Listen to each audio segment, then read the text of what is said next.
god, I have no idea how to fix the exposure. Anyway, good morning. Welcome to my first YouTube video. Oh, I feel like that's so embarrassing to say. Like, you know, oh, welcome to my first YouTube video. Today I will be sharing my to-be read list for spring. This list will include both fiction and non-fiction because one of my goals recently is to start reading more non-fiction. I ordered a couple of books that I feel like would help me understand other books I've read, because obviously some like academic texts draw on other books and their ideas, so you know. So basically I'm just getting a rough feel of some texts that have been often mentioned in other books that I've read, or like other articles or chapters of books that have been set as required reading for university. About half of my fiction picks are going to be 20th century Japanese classic. I've just been really getting into them, and I do Japanese studies at Durham University, and they're not actually required reading, but I just feel like they kind of form a picture of the time period they're set in / written in. So I'm going to be reading a fair bit of that, and also jumping back to the non-fiction. A lot of that is also based on, you know, texts that I've read for my program. Now, there's 9 books here in total, and I used to think that would be like a lot of books to read in one season, so like 3 months. But recently I've started this system where I've been reading 20 pages of a fiction book and 20 pages of a non-fiction book a day. So I read 2 books side by side. It's usually a fiction and a non-fiction book. One's like easier to digest and read, and one's, you know, more academic in nature. I'm gonna start off with the non-fiction books because they're kind of more boring, so I want to leave the best to last. So first off is Orientalism by Edward Said. I think this should be a required text for anyone who does basically anything to do with Oriental countries, although that term is, as illustrated by this book, not the greatest to apply. But if you're doing anything that's not based in, for instance, Western thought, I feel like this is mandatory to read. This is actually the first text that was ever introduced to us on our course, though we only got assigned a chapter of it. I've actually already started reading this. I'm about a third of the way through, I think. I also feel like it's quite relevant in today's day and age. It is written by a Palestinian scholar. It explores the way in which, throughout the history of the colonial West, we've kind of created this idea of the Orient, and we have used it in many different ways to legitimate many systems and conquests, and it's really interesting. He makes a lot of points about the nature of this kind of school of thought. I'm actually going to read the blurb for you guys because I feel like that can summarize it a lot better than I could. In this highly acclaimed work, Edward Said surveys the history and the nature of Western attitudes towards the East, considering Orientalism as a powerful European ideological creation, a way for writers, philosophers, and colonial administrators to deal with the otherness of Eastern culture, customs, and beliefs. He traces this view through the writings of Homer, Naval, Flaubert, Disraeli, and Kipling, whose imaginative depictions have greatly contributed to the West's romantic and exotic picture of the Orient. Drawing on his own experience as an Arab Palestinian living in the West, Said examines how these ideas can be a reflection of European imperialism and racism. Again, highly recommend. I think it's a very important work to educate yourself about. This book has actually popped up in many of my optional modules as well. It has come up in, I do an optional module called Gender and Sexuality in the Long 20th Century, and this has actually come up in regard to intersectionality and race considered alongside gender and sexuality. I feel like this is just one of, you know, one of those kind of books. Book number 2. Oh god, please focus on me. Yeah. Book number 2 is called Power, and it's the essential works of Michel Foucault. And the selection is from 1954 to 1984. It's kind of ironic considering it's about power. Anyway, this is my next non-fiction book to be read, but I haven't started it yet. I actually purchased this because Orientalism draws on Foucault's ideas of discourse and power. I think it's Foucault's idea. Discourse. I might be wrong, I don't know. And also, you know, he's just kind of an influential thinker. His ideas are drawn upon quite a lot. Again, I haven't started this, so I can't really tell you what it's about, and I also don't do philosophy. I actually have a really hard time understanding philosophical texts because my mind is just, it's just not wired that way. I have a really hard time evaluating things and like analyzing. I'm a lot better at memorization and application of knowledge. So like I'm quite good at like languages and sciences. But despite the fact that I do Japanese studies and that I actually do a language module, I have a lot of humanities to do as well. So I'm trying to get better at that. Anyway, I'm just gonna read out the blurb. I actually haven't read this blurb before. I just wanted kind of an introduction into his ideas, so I just kind of bought it without checking. So it says, the third and final volume of the essential works of the Foucault series. It's probably not that big of a deal that I didn't get the first two, right? Anyway, this work brings together his writings on the issues that he helped make the core agenda of Western political culture. Medicine, prisons, psychiatry, government, and sexuality. In particular, showing his concerns with human rights, discrimination, and exclusion. It also includes articles and open letters published directly in response to the issues of the time, calling for reform in abortion, asylum, and the death penalty. All of the pieces here bring a new sense of Foucault's huge influence on the politics of personal freedom. I feel like this is probably going to be slightly harder for me to read. I am quite looking forward. I feel so accomplished whenever I read non-fiction. It just, you know, I feel like a true university student. This one's the last of the non-fiction books that I have because they're all kind of chunky, you know? So this is The Essential Chomsky by Noam Chomsky. And again, I bought this because a lot of the readings I've read draw on Chomsky's concept. The thing is, right, I'm not sure if I'm correct about this, but I feel like I've seen many like online memes kind of shitting on Chomsky. But I'm pretty sure those are mostly regarding his ideas on linguistics. And this one does have parts of that, but I actually don't know why he gets so much hate. I don't know what he did wrong. So I guess I'm excited to find out that. Anyway, of course I'm gonna read you the blurb because I haven't read it yet. Noam Chomsky's writing on politics and language have established him as a preeminent public intellectual and one of the most original and wide-ranging political and social critics of our time. Among the seminal figures in linguistic history over the past century, since the 1960s, Chomsky has also secured a place as perhaps the leading dissident voice in the United States. Chomsky's many best-selling works have served as essential touchstones for dissidents, activists, scholars, and concerned citizens on subjects ranging from the media to human rights and intellectual freedom. In particular, Chomsky's scathing critiques of the US wars in Vietnam, Central America, and the Middle East have furnished a widely accepted intellectual inspiration for anti-war movements over nearly 5 decades. Now I remember why I bought this. Again, links back to Orientalism, because despite the fact that I do Japanese studies, the Orientalism does, you know, include Japan, but also it mostly focuses on the Middle East, so I feel like Chomsky's critiques of US wars in the Middle East will probably link back to that somehow. Anyway, onto the fun part. I like reading non-fiction because it makes me feel accomplished and, you know, smart, but I love non-fiction. It's beautiful and it's poignant, and first one I've actually already finished. It is Confessions of a Mask by Yukio Mishima. I'll just read you the blurb and then I'll tell you my thoughts on it because I have so many thoughts on this. Spoilers, I loved it. A Japanese teenager is overcome with longing for his male classmate. He imagines his body punctured with arrows like the body of Saint Sebastian in the painting that obsesses him. Over and over again, each night in his private fantasies, the objects of his lust are tortured, killed, and maimed. But in the rigid world of imperial wartime Japan, there is no place for such transgressive desires. He must wear a false mask and hide his true nature, whatever the cost. Now, even from the start of that, I feel like you get why I love this. I'm actually going to talk about Mishima first because this is semi-autobiographical. Because Mishima was a bit gay and repressed, and this book shows the, you know, the effects of repressing that and being deemed as abnormal and alienated from society. Mishima was a huge deal in the mid-20th century. Like he was a big celebrity. He was mainly a writer, but he was also an actor, director, and a bodybuilder. There were probably other things that he was, but he was like mainstream, right? I actually did some research on this for one of my essays last year. I'm just gonna give you a quick rundown of Mishima.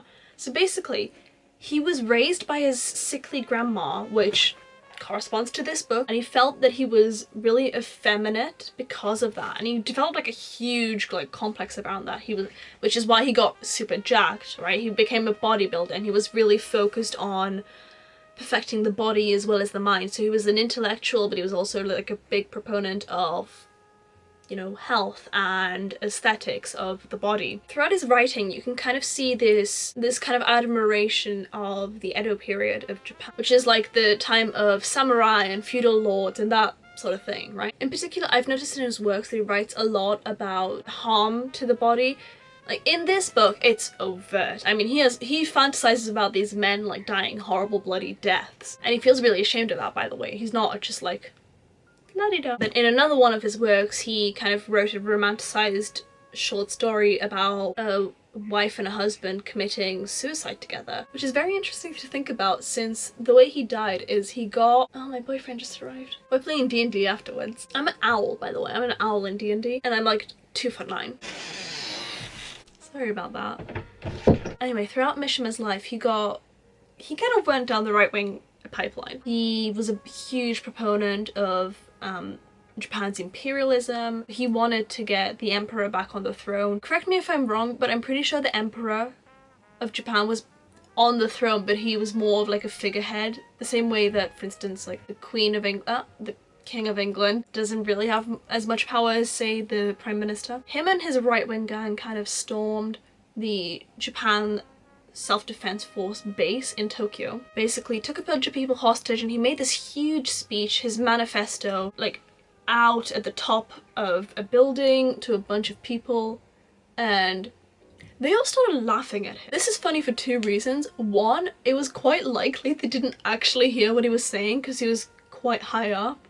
And two, all the actual soldiers that day had left because he was trying to rouse the soldiers to his cause, right? But they'd all left, so it was basically just like the admin there. And so basically they laughed at him, and then he went inside and either he committed ritual suicide through, like, you know, the stomach, or he got one of his men to decapitate him. I can't actually remember.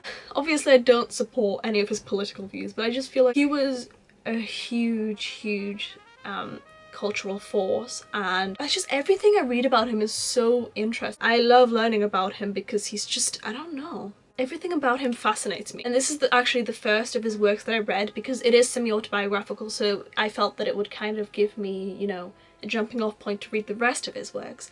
And his writing is beautiful. I mean, it's introspective, it's poetic. I adore it. I mean, I love it. I highly recommend this if you want to get into Mishima's works or just Japanese classic literature if you want. Anyway, next up, I just started this last night. It is On Earth We're Briefly Gorgeous by Ocean Vuong. I actually dropped this in the bath previously. I read about 20 pages of this last night and I got so emotional. And this is definitely one for people with mommy issues. So I'll just read the blurb and then talk about it a bit.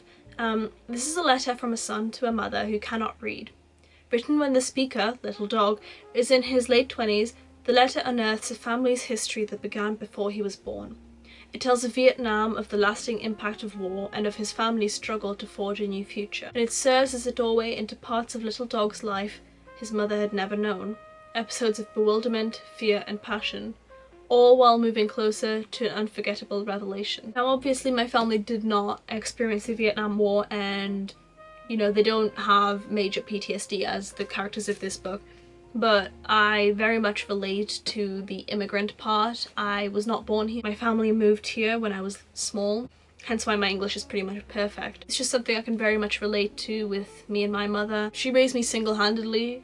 Shout out, that must have been hard work. Something about this just really speaks to me. It's quite moving. I think Vuong really manages to affect the reader. I have only read 20 pages of this and I already love Ocean Vuong. The next one is Botchan by Natsume Soseki. But this is the kind of classic that Japanese school children all read for like literature classes. The blurb reads, Botchan is a modern young man from the Tokyo metropolis sent to the ultra-traditional Matsuyama district as a maths teacher after the death of his parents. Cynical, rebellious and immature, Botchan finds himself facing several tests, from the pupils, prone to playing tricks on their new, naive teacher, the staff, vain, immoral and in danger of becoming a bad influence on Botchan, and from his own, as of yet unformed nature, as he finds his place in the world. So this is basically considered a coming-of-age story, and it's kind of asserted itself as one of the classic. It's meant to be quite funny and just very influential in general, so looking forward to reading this.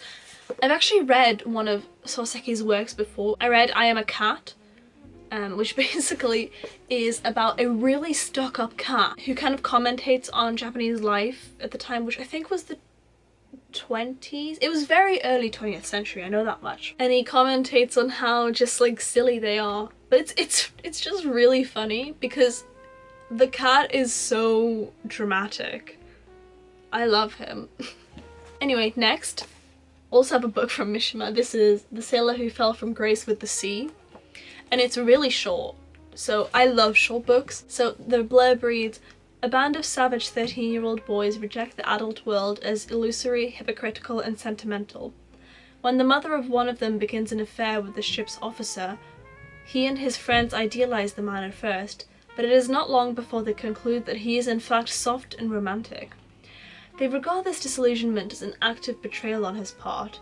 Their retribution is deliberate and horrifying." So that kind of plays into Mishima's complex about his masculinity, I think. He's a big fan of masculinity. He is the original gay man who becomes like super hyper masculine as a way to kind of justify that. Squash. The Cherries and Berries squash is so Lana Del Rey vinyl of me. Next we actually have an American classic, The Great Gatsby. I've never actually read The Great Gatsby, which is quite funny. I've really been on like a 1920s kick recently. For some reason every book that I choose kind of just is in the 1920s, and I feel like I don't know how, but I'm really coming to love the 1920s, so I feel like this is a, you know, this is a must. Also, look how cute the cover is. So I'm sure this needs no introduction, but I'm gonna read it anyway, just in case. So, invited to an extravagantly lavish party in a Long Island mansion, Nick Carraway, a young bachelor who has just settled in the neighbouring cottage, is intrigued by the mysterious host, Jay Gatsby, a flamboyant but reserved self-made man with murky business interests and a shadowy past. Sounds kinda gay. As the two men strike up an unlikely friendship, details of Gatsby's impossible love for a married woman emerge until events spiral into tragedy. I can't believe I've never read this. I mean, it's like so, you know, it's so widespread. And we're just really coming to love the 1920s, other than the whole bigotry thing. But more in terms of like fashion. I'm assuming most of the people here will be from my TikTok. If not, I've been doing TikTok for about a year at this point, and I mostly focus on fashion videos. So just some context for that, I guess. And last but not least, Wuthering Heights by Emily Bronte. This one has a really ugly sticker on it, actually. I can't manage to get it off, which is oh! I didn't get it off well. To my knowledge, this is a gothic novel, which I love gothic novels. I love them so much. And I've heard great things about Emily Bronte. As darkness falls, a man caught in a snowstorm is forced to shelter at the strange, grim house, Wuthering Heights. It is a place he will never forget. There he will come to learn the story of Kathy, how she was forced to choose between her well-meaning husband and the dangerous man she has loved since she was young. How her choice led to betrayal and terrible revenge, and continues to torment those in the present. How love can transgress authority, convention, and even death, and how desire can kill. That sounds amazing. I mean, that sounds full of drama, intrigue, love. I'm actually really looking forward to that. It is a bit thicker than like the others, for example, but no. Do you like my drip? Look, I have like a dress on for the video, but then I have joggers. Anyway, thank you so much for joining me, and I hope you liked my first ever YouTube video. I really like creating content, and I really want this online thing to work out, and I would really appreciate it if you subscribed, but you don't have to if you don't want to. Just if you happen to like my voice and my thoughts, because I really want this to be my job, as embarrassing as that is to admit. I will probably be making videos around my interests, so it would mostly be fashion, lifestyle vlogs, literature, just like chatty sit down videos, and like maybe sewing videos, because I've been getting into sewing recently, but no promises there because I'm not good. Like, I sewed some leg warmers the other day and they look cute, but if you look close, it's so bad. Anyway, sorry, off track. I love you and thank you for watching, and I will hopefully see you whenever I make my next video.